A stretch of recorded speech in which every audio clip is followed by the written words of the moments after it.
Hey guys, I just wanted to make a video to sort of document my journey in learning languages, and this is about the close to the 2 month mark of me starting to learn Greek. And it's been a cool journey, and I decided to make the video today because I hit for me, a milestone, which is that I finished the language transfer course on Greek. And language transfer, if you've never heard of it, is I think a really cool resource.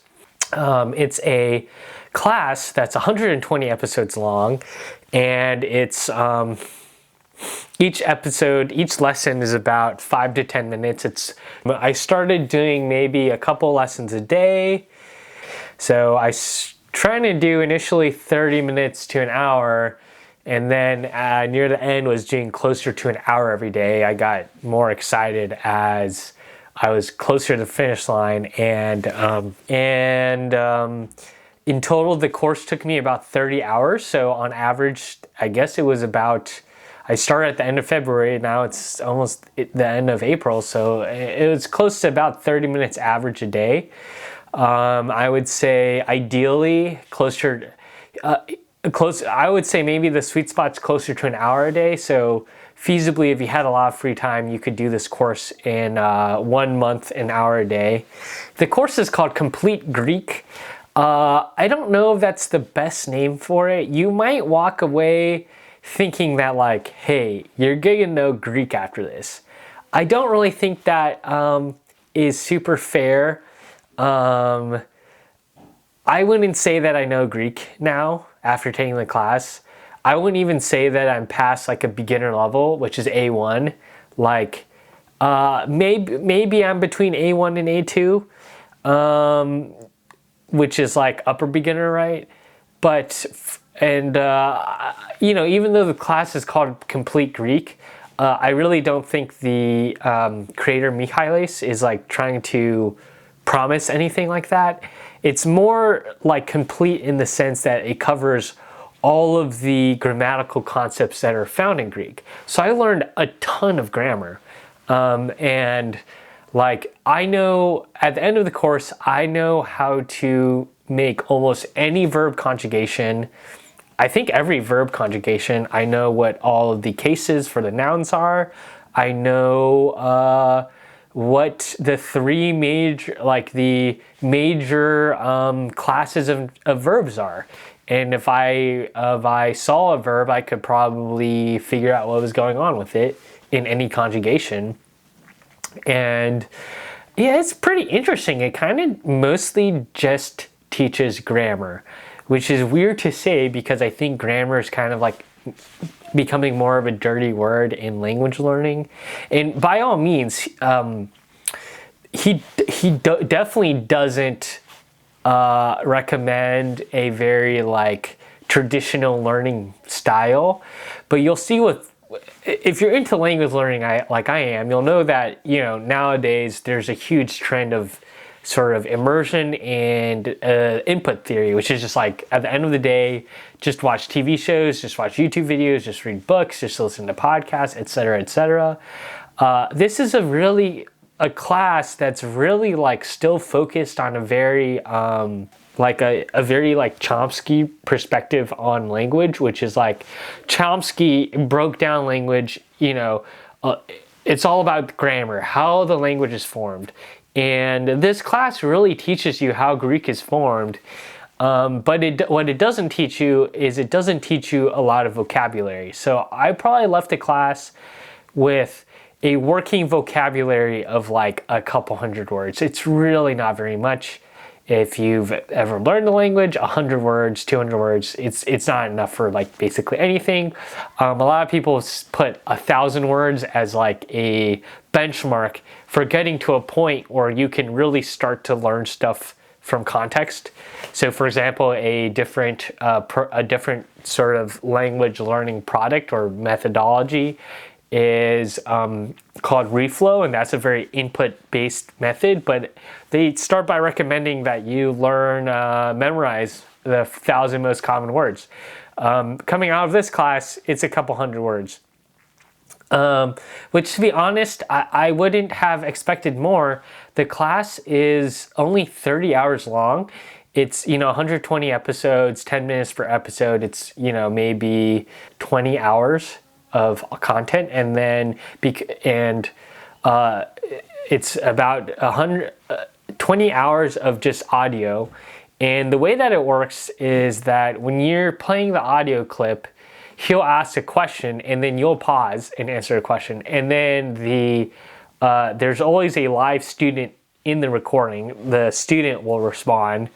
And I thought that was kind of interesting. I found myself comparing myself to the student a lot. It always felt like the student was doing better than I was, although he's also probably selecting the better students. But those are an interesting element of like, I would always forget a word and the student would know it, and I would just be like, man, why am I so stupid? Why am I forgetting all these words?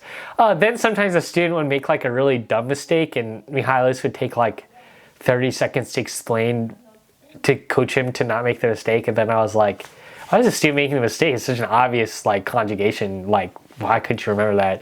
So it was kind of interesting that there's a recorded student. Of course, if he was just talking to me and there was no student, like that would also feel artificial. So it's an interesting format. I like it though. So it's really based on like, he'll ask a question like, how do you say X and Y? And then you'll respond. And then you sort of get, he doesn't correct you, but you correct yourself by hearing the correct response. And I thought it was pretty good for learning pronunciation, actually. I felt like, especially with accents, not like accent as in how someone speaks, but accent as in which part of the word is stressed. I thought it was pretty easy to figure that out by just, every single time he said it, I would repeat him. So you're kind of doing some natural shadowing by taking the class, and I thought that was really cool. You don't tend to, I never did that in any of my, high school, college classes with languages. Yeah, but anyway, so because there's a pause and play sort of element to it, even though the class is only 20 hours of audio, I found myself probably spending an extra 50% of the time. So yeah, it ended up being about 30 hours for me. And 30 hours is really just nothing when it comes to language learning. I would say that the quality of hours is really high. Like if I was doing language transfer, I basically couldn't be doing anything else. Like I could be walking or driving. That's it. Like not even like navigating. Like I would have to be driving down a highway where there's no turns. I would wait until I got on, Highway 6 between College Station and Houston, and it's 40 miles of straight nothing. Once I got on that stretch, I would do language transfer. I couldn't even like trust myself to take exits. I still haven't talked about my favorite part of the class, or why the class works, or why it's good. Language transfer is pretty, like what language transfer does differently than like traditional education, I would say, is that it really focuses on, it really makes it less dry by doing a couple of things. So first of all, I think that Mihalis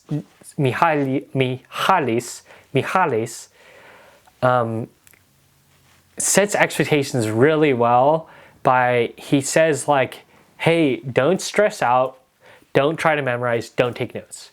I think it's like memorizing, taking notes, flashcards, writing down notes, those are both super like not fun things to do, and just setting the expectation like you don't have to do those things, and in fact I don't think you should do those things. That's sort of a first session of language transfer. I found that really compelling as someone who did years and years of traditional language, flashcards, whatever, blah, blah, and I hated it. And I was like, I have to do this to learn language. I don't want to learn language. And yeah, you totally don't. And he sort of just, the way that he teaches you words is like, he'll tell you like a little story of why the word is the way it is. And then he'll just do some natural space repetition by, he'll be like, hey, remember that the word for to go is piano? It's like, okay. And then he never really makes you feel bad for not knowing a word. And And so I think that just takes a lot of the stress away. The other thing is that he keeps things from getting boring by switching stuff up. And so, for example, you don't learn all 6 verb conjugations for a word off the bat. You don't learn all whatever verb tenses at the same time. Like, it's all spaced out over lessons. Like, I don't think that he even tells you that there is like a second person plural conjugation until like lesson 80 or something. It's like most of the class he doesn't touch on that at all, and when he does, it's like you're so solid in the other tenses that it's like, okay, I can handle it. Versus you got all 6 at once, it's pretty easy to feel overwhelmed. I would say that he spaces out teaching concepts so that they never feel overwhelming, and you're also learning something fresh. And he'll mix between concepts that are like complicated conjugations and concepts that feel more simple. Walking away from the class, I don't feel like Greek is a complicated language. Like, that's something I was told going into it, and it's like, oh dude, Greek has a case system. Now that I've like learned it, I'm like, yeah, there's a case system, but it's really not a big deal. Like, it's fine. Like, I would say that up until like the last 10-15 lessons, he does a really good job of this. Then in the last like 10 minutes, he kind of speed runs through these, like, I don't even know what they're called because he doesn't tell you the names of these things, but they're sort of like reflexive nouns. So he covers those kinds of verbs all in like the last 10% of the class. And that I had to re-listen to a lot of those lessons, and it did start to feel kind of overwhelming. I don't know if I was just tired too or something, but like that was when I was like, okay, I'm forgetting a lot of what he's telling.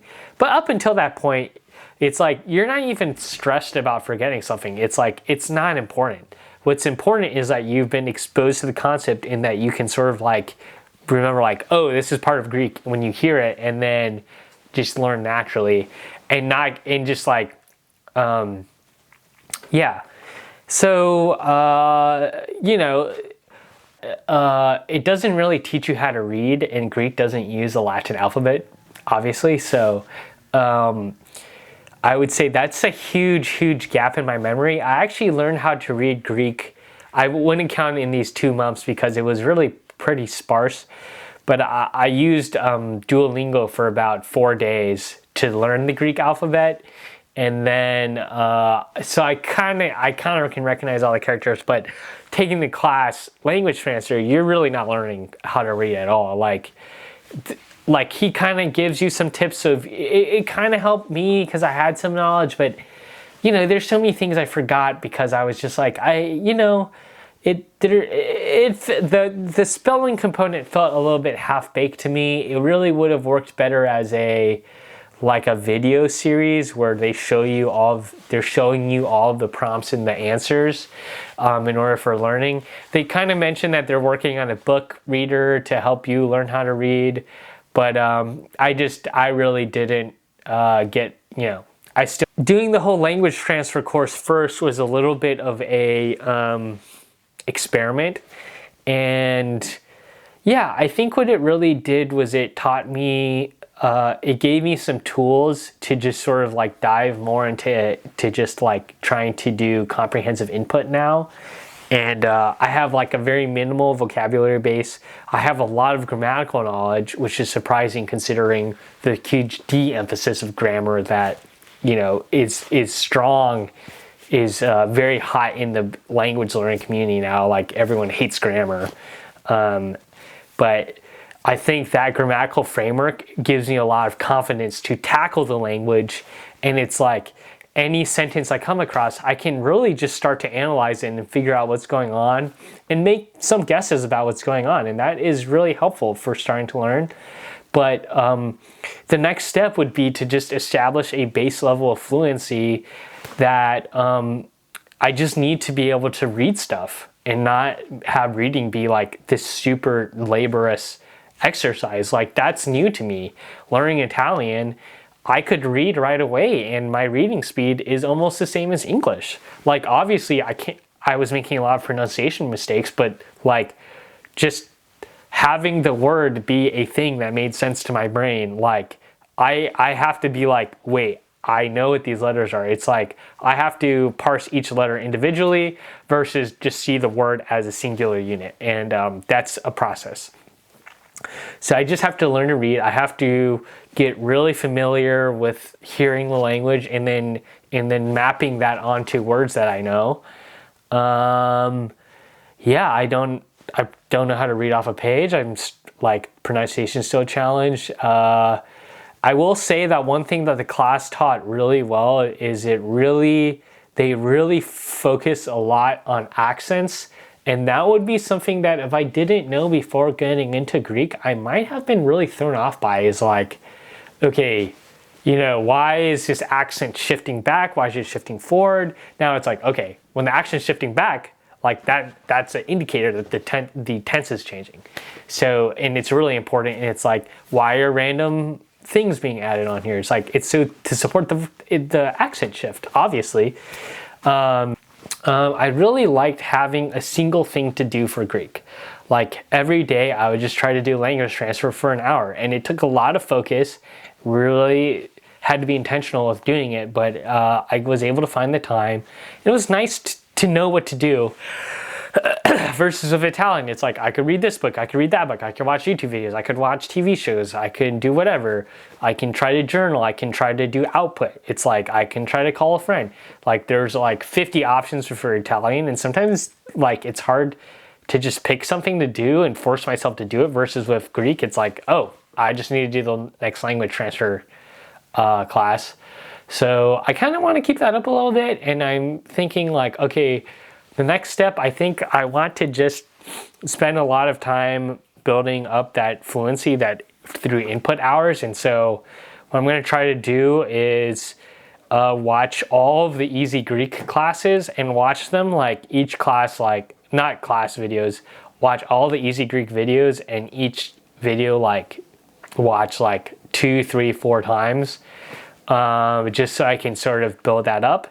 And the goal would be to do that for about an hour every day. And maybe after another month or two, we'll see where I am. But yeah, this is this is the first milestone, first mile marker for my Greek journey, 2 months in. So yeah, just wanted to record progress, and hopefully someday I'll be fluent in, so many languages, and I'll be able to look back on these days when I was just a noob, just starting out, just 30, 40 hours into my Greek journey. But anyway, I'm gonna have a fun time editing this. I've been talking for like half an hour, so. All right, I'll catch you some other time.